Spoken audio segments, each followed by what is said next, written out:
بسم الله الرحمن الرحيم.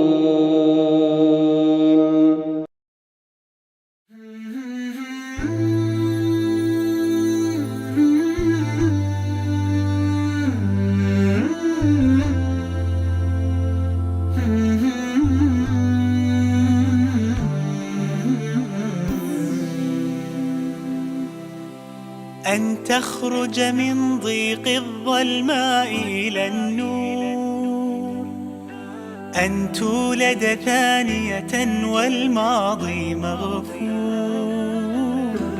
لحظة أن تشعر بالله في قلبك يقذف بهدى، هذا ما لا يدركه وصف وشعور. يا الله إني ناديتك وسعيت، sebagai Rabbku, Islam sebagai agama, dan Muhammad Sallallahu Alaihi Wasallam sebagai Nabi dan Rasulullah. Inna salati wa nusuki wa mahyaya wa mamati lillahi rabbil alamin. Sesungguhnya salatku, ibadahku, hidup dan matiku semata-mata bagi Allah Rabb sekalian alam. Saya berjanji di hadapan Allah untuk satu, setia dan istiqamah melaksanakan perintah Allah dan Rasulnya. Dua, menjalankan roda organisasi dengan senantiasa berpedoman pada khitah dakwah Islamiyah Indonesia, anggaran dasar dan anggaran rumah tangga, serta kebijakan pimpinan Dewan Dakwah Islamiyah Indonesia. Tiga, melaksanakan amanah ummah, amanah organisasi dengan jujur, ikhlas, serta bertanggung jawab.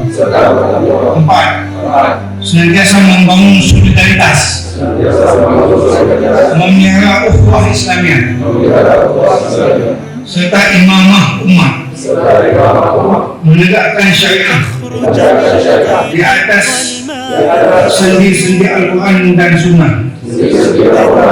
Amin ya rabbal alamin. لحظة أن تشعر بالله في قلبك يقذف بهدى، هذا ما لا يدركه وصف وشعور. يا الله إني ناديتك وسعيت، إني استهديتك فهديت، بالقرآن أنرت طريقي. يا الله إني ناديتك وسعيت، إني استهديتك فهديت، بالقرآن أنرت طريقي.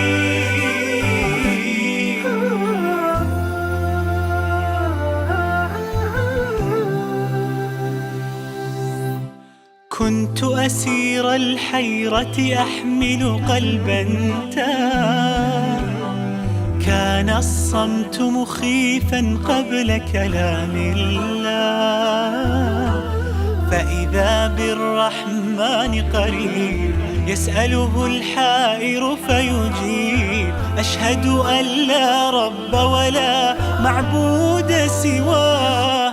يا الله إني ناديتك وسعيت، إني استهديتك فهديت، بالقرآن أنرت طريقي.